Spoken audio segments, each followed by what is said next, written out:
A2IM, the collective voice of independent music. Thank you all for attending Indie Week 2020. We're really happy to have you here today. And I'd like to introduce our next speaker, Andrea DaSilva. Welcome, Andrea. Do you want to tell us a little about yourself? Hi, Lisa. Thank you. Sure. Andrea DaSilva here. I work at the U.S. Department of Commerce in Washington, D.C.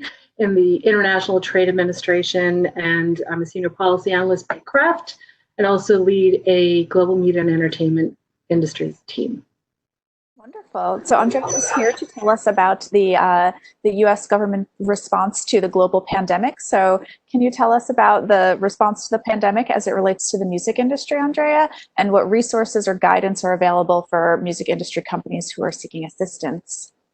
Absolutely. I think everyone's aware of the various federal responses for economic relief and so forth. So I won't get into that because it's not our domain. And before I get into some of the weeds, so to speak, I'll tell you about one of our programs, the International Trade Administration's Market Development Cooperative Program, MDCP, we speak an acronym. This is a really great joint public-private program that allows for cost sharing, which includes government funding. And it's open to any industry sector, as well as trade associations or economic development organizations that are interested in promoting U.S. exports and U.S. competitiveness. And an exciting factoid about that project or program is, on average, between 1997 and 2018, our projects generated $357 in exports for every dollar of the MDCP award that was made to our clients. So pretty successful. Of course, A2IM is well aware of this program because we had such an export project for many years, which was my early introduction to the indie music scene. And other than that, our agency is focused on promoting the export of goods and licensing of services in global markets. And we also provide export assistance to create support and opportunities for American businesses. The agency also tracks economic impact, and we help formulate and implement trade policy, and we promote U.S. business in pretty much every global market that's out there. So you can come in and speak with a local export assistance center, which I'll tell you more about in a minute, and learn about the various services that we offer to U.S. clients. Great. Thank you, Andrea. Could you tell us which federal government agencies offer resources in support of the music industry? So besides my entity, I work in the Office of Digital Industries, where we review digital economy policy, and music being one of the many sectors that I personally cover, in addition to television, film, video games, book publishing, and related copyright sectors. There are many other entities that focus on the creative and copyright industries. I'll just add that another division within our agency, the U.S. Foreign Commercial Services, provides export and licensing guidance to businesses so they can focus in within a city, state, or region to help music companies in their immediate vicinity. The National Endowment for the Arts is one of the other main entities. It's domestically focused, but they have a variety of resources, programs, and grants for the arts, which includes the music sector. And they target both individuals as well as projects for organizations. So A2IM could apply, as well as a member company or one of the artists of your member companies. And I could tell you a few examples that I'm aware of focusing on music or the music sector writ large, including radio and TV music programs, music festivals, multimedia music projects, jazz programs, heritage and new works for restored instruments, getting into something that's a little bit outside of A2IM's purvey, as well as symphonic productions and emerging artists and artistic development projects. And you can find their projects at www.arts.gov. So it's not NEA.gov, it's www.arts.gov. Great. And can you tell us a little bit about the intellectual property rights and copyright side of this? Absolutely. So many federal agencies support the work of the creative economy by protecting and enforcing IP rights. So the Patent and Trademark Office, for example, which is within the Commerce Department, it's a sister agency to ITA, processes applications for the registrations of patents, trademarks, and they offer a lot of really great educational webinars on a variety of products across the policy world of intellectual property rights. And with copyrights being of particular interest to the music industry, since both the musical works are protected in sound recording and the underlying musical composition, our Copyright Office, which is another federal agency, administers U.S. copyrights. And that, as most of your members probably know, is housed within the Library of Congress. And they work very closely with the Patent and Trademark Office, and in the past couple of years have looked very closely at the issues around monetization for the music industry. And of course, since the Music Modernization Act passed, the Copyright Office has been working to implement the 3 pillars for digital services licensing, setting up the new office in Nashville, and so on. Let's see, additional ways that the Department of Commerce promotes protection of IP, both in the United States and abroad, includes a resource that our Office of Standards and Intellectual Property manages in collaboration with the Commercial Law Development Program and a long list of other federal agencies. It's called stopfakes.gov. One word, stopfakes.gov. And on that list, on that website, you can find information about IP regulations or policy developments in various countries around the world. You can find local resources. You can find resources for small businesses. You can learn on how enforcement is enacted or initiate a case, report a case, how to connect with the FCC for consumer concerns around the topic of IP, and so on. We also have an IP attaché program, intellectual property rights attaché program, and that's a joint effort between the agency I work for, the International Trade Administration, as well as the Patent and Trademark Office. And I want to say there's about a dozen IP attachés based in capitals around the world where there is a very high level of activity on the topic, or that could also include where the U.S. is actively engaged in the trade negotiation, for example. On the law enforcement front, the Department of Justice, as well as Homeland Security, including with partner agencies in the National Intellectual Property Rights Coordinating Center, that's a little bit of a mouthful, work to combat IP infringement and piracy.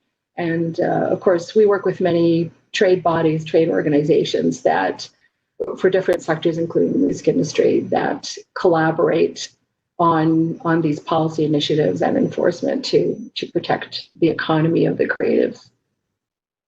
Well, thank you. Thank you on part of A2IM and all our members and content owners. So it's a great list of resources from the federal government. So aside from federal resources, are you aware of additional resources for the music sector at a state or local level? Sure. The one thing that comes to mind are music cities nationwide, typically located in state capitals, as either part of a mayor's or a governor's economic development service.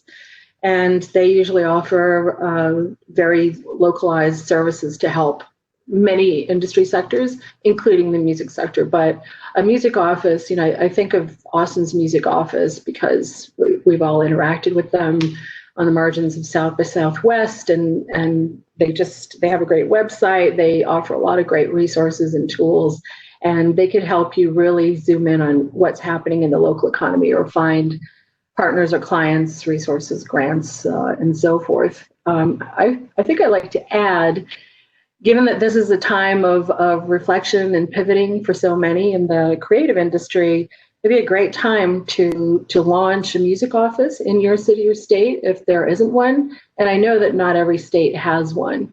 Not every state has an active one. So, you know, maybe they could use help to beef it up and bring it to market. Then there are 6 regional arts organizations across the U.S. They receive funding from the National Endowment for the Arts. And again, many of them offer music-related projects. again, that website is www.arts.gov. It'll link you to both the state and the regional art offices. And I think, most people that work in the industry, they're very aware of what's happening at the local level to the extent they focus on music services, grants, employment opportunities, and conferences, events, showcasing, and so forth. But I think this is, not everyone's aware of these big regional arts institutions, and they really do some really great programming, both at the individual or organizational level, and focus on music as well as other art sectors. Great, thank you. And we encourage all of our members to be involved in their communities. And if you need resources on any of this, you can contact our team at membership@a2im.org. So moving on to a slightly different but related topic, Andrea, as I bring you, and we all bring you Indie Week from our living rooms, can you tell us how small and medium-sized enterprises in the music industry are adapting to the new business model during lockdown, during quarantine, and what businesses are saying and doing in terms of global events and global trade?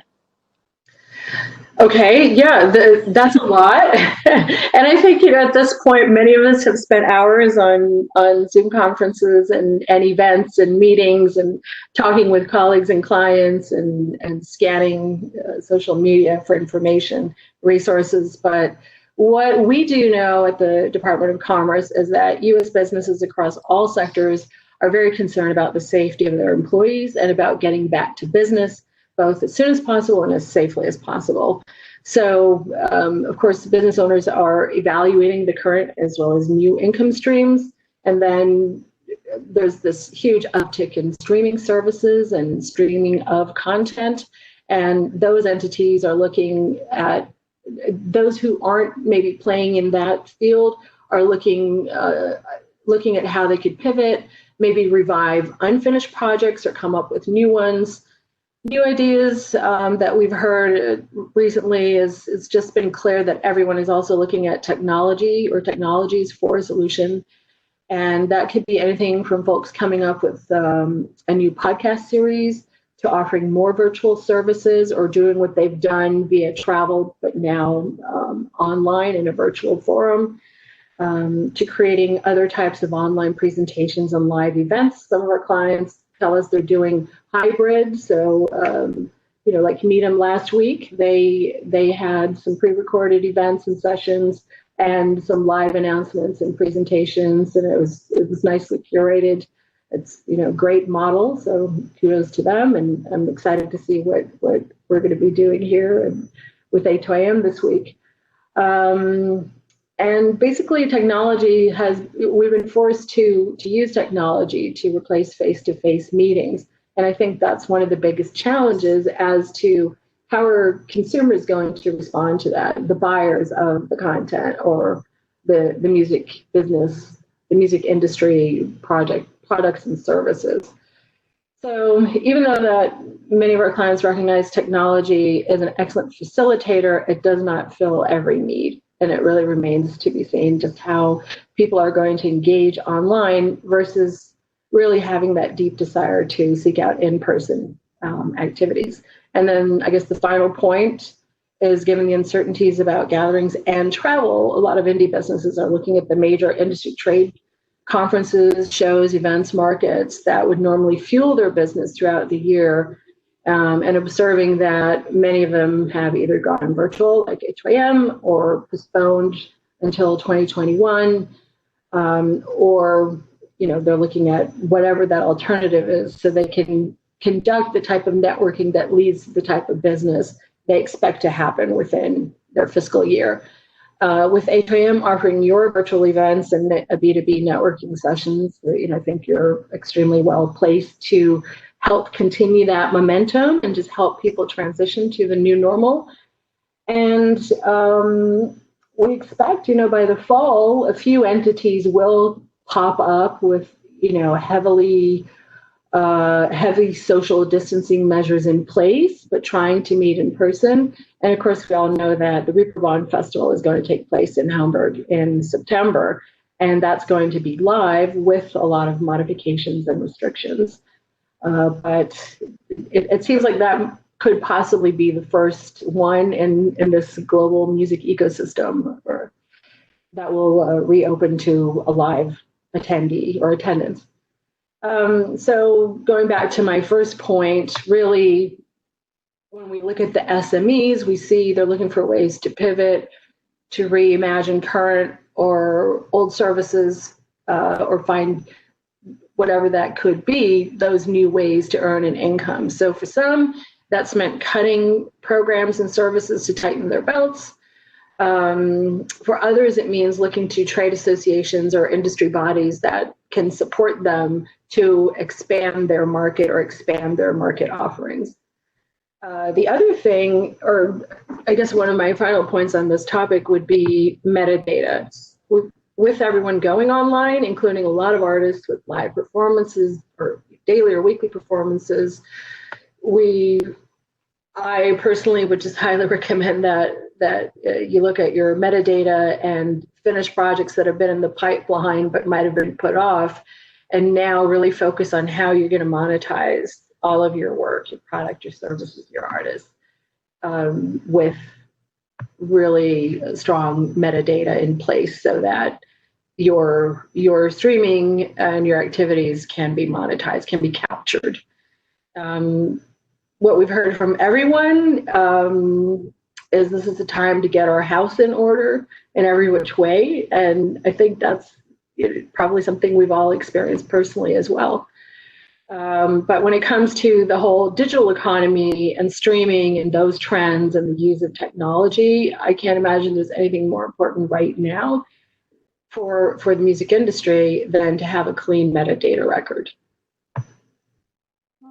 Thank you. Yeah, it's definitely very true, and we do hope that our members are able today to engage in this chat box, which I think is to my left right now, and I believe above me, participating in our one-on-one meetings that CI has kindly presented to us this year. So we do hope that members are connecting on events such as Indie Week and others. But I digress.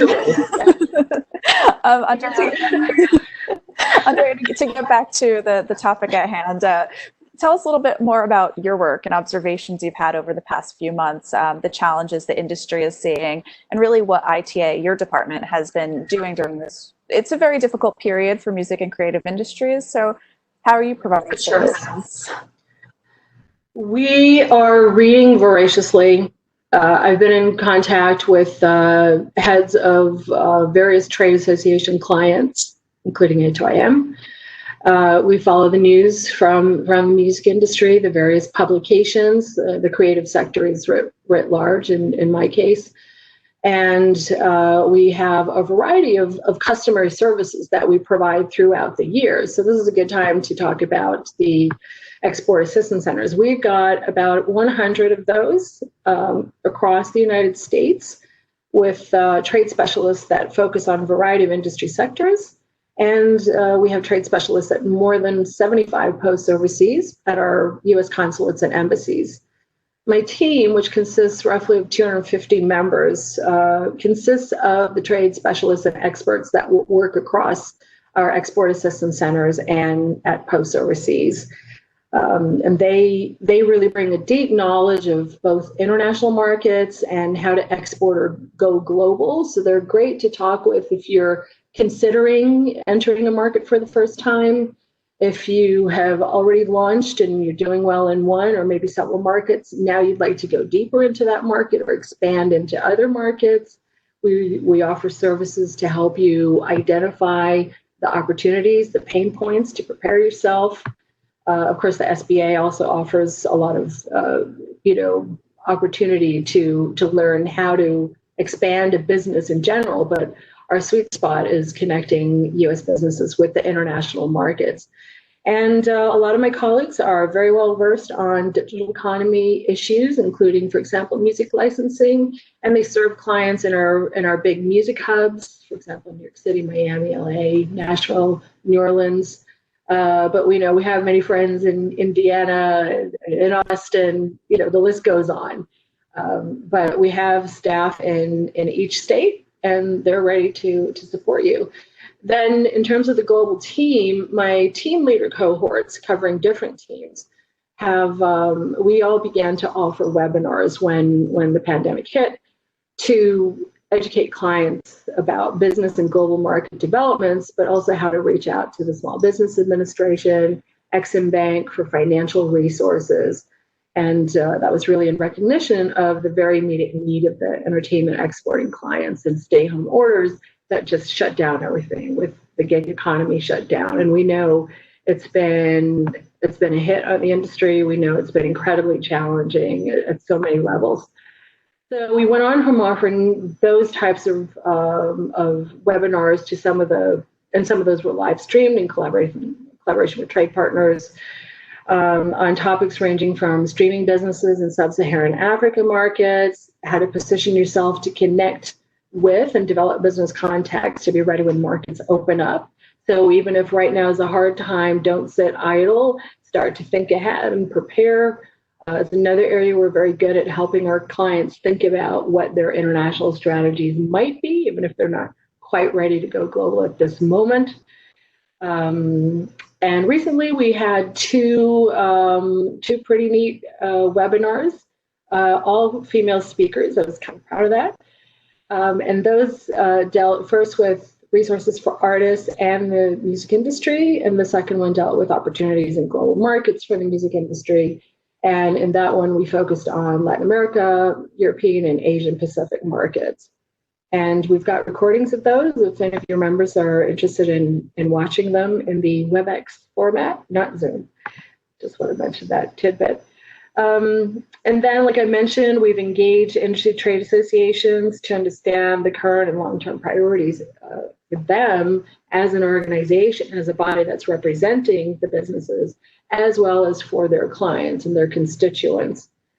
And we actually went out and interviewed about 111 different trade associations, and we're looking at those results and findings and funneling that into the current trade services offering to figure out how we as an organization can pivot and improve on services or change what we're doing to meet current demand.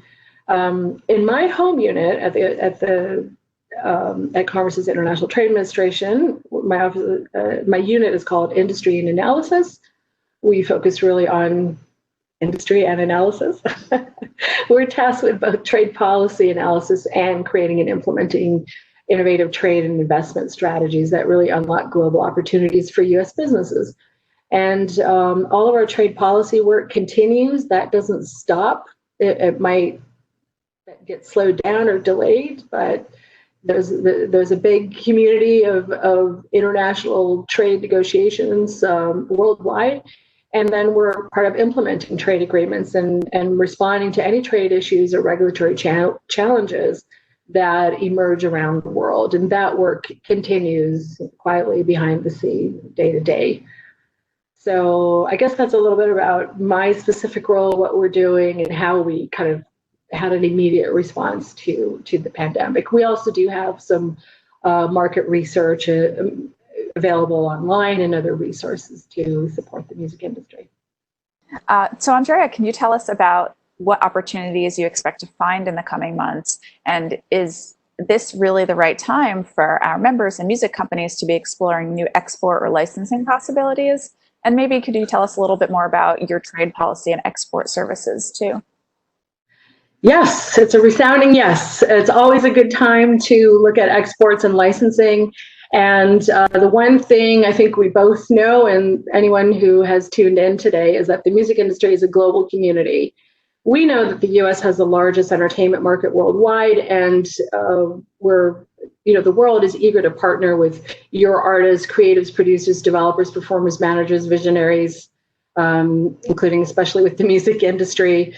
And American music remains immensely popular overseas. People think of the U.S. when they hear jazz, when they hear hip hop, all the many genres that are unique to that have been born out of this country, but also that really set us apart, I think.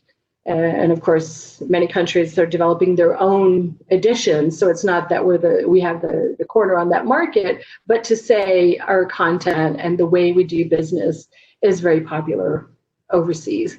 And for our part, ITA, we remain very eager to partner with all of you and facilitate trade between US and foreign markets. And what we've learned is there really is an exponential impact when businesses are able to leverage trade associations with trade events and resources that come out of the federal government or local governments, that will, because that combined expertise brings a lot of momentum and proven results.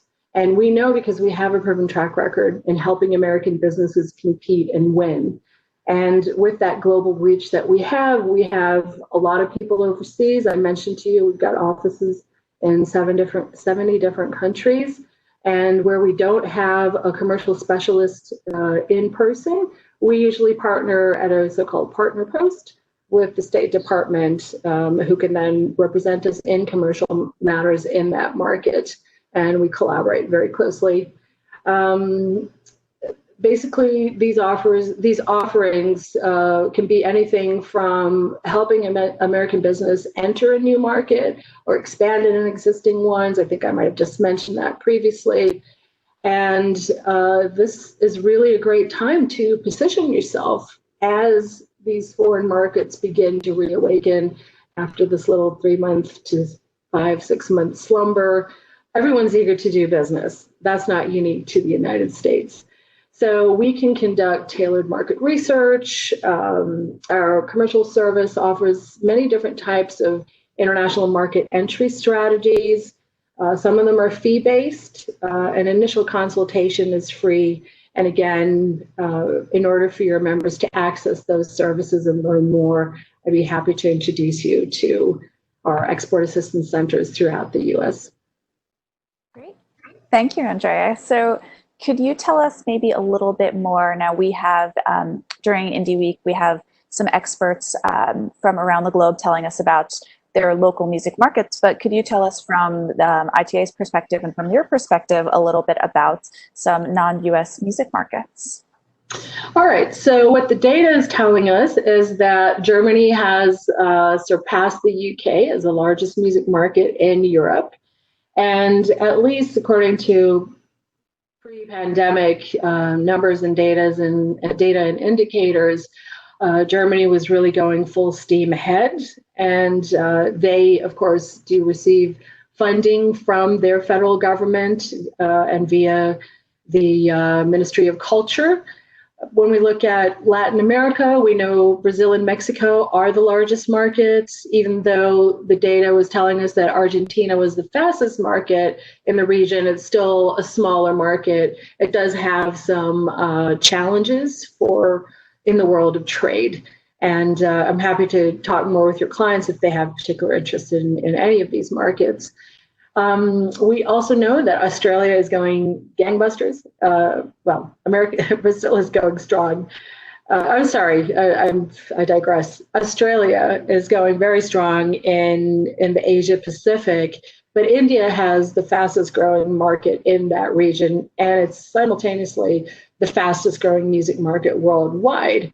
And it's always interesting when you look at data versus the realities on the ground, because you have to also put it in the context of, okay, here's a segment that's growing rapidly. It's getting bigger, but what are the challenges or opportunities that exist for American businesses in that market with that growth opportunity? And that's where our expertise really comes to bear, to help clients identify those opportunities and analyze maybe some of the challenges and then craft a plan for market entry. So there really are a lot of opportunities. It's going to vary by region, by market. Markets are resilient. We may not be doing business the same way a year from now. I think that's clear to all of us, but this really is a good time to plant the seeds on our part to educate our clients and to conduct outreach, such as at trade shows and events like yours today. We do also have data that shows that when companies export to multiple markets, they do have an advantage when the global economy slows down. And it really goes to that old adage about not putting all your eggs in one basket or diversifying your assets. Increasing your potential customer base is almost always a good business idea. It makes good business sense. And then just on the point of the current situation, many of our overseas clients, just like the United States, are implementing stimulus packages.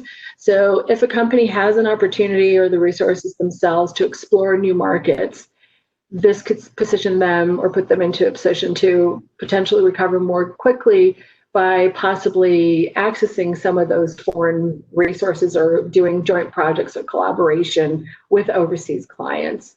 And once they're in a position, in any case, that really will mean that as quickly as the global economic system normalizes, it's very likely that those types of companies will already have a foot on the ground and really be ready to take advantage of those opportunities. Thank you, Andrea. This has been a really informative chat, and we've provided so many resources for our members. So I hope everyone is able to connect and let us know if you need further information. And we're happy to help you out and connect you where you need. So in closing, any remarks? Well, I would definitely like to say that working with the music industry is a great pleasure, and I've seen A2IM grow and expand exponentially over the past several years, always with your member and client interests at the forefront. And in my experience working in international trade, that's exactly the type of organization that the industry needs, especially right now, one that understands the unique business of the music industry and can pivot just as you have, especially with bringing today's 11th Indie Week and your Libera Awards coming up later in the week, or virtual events for the first time ever. So kudos to you. And I'll just reiterate, we'd love to invite A2IM and its member companies to meet with their local export assistance centers and our media and entertainment team members. We look forward to continue to collaborate with all of you, exploring new markets and opportunities, both for the music industry and with your team in New York City. We welcome all of the international participants and trade bodies that are joining us and you here with A2IM this week. And I guess just have a great Indie Week, and thanks for having me. Thank you, Andrea. We really appreciate it. And thank you everyone for attending and watching and learning. And I hope you can spend the rest of the week connecting with fellow members and fellow partners moving forward. So thank you. Let us know if you need anything, and thanks for being here.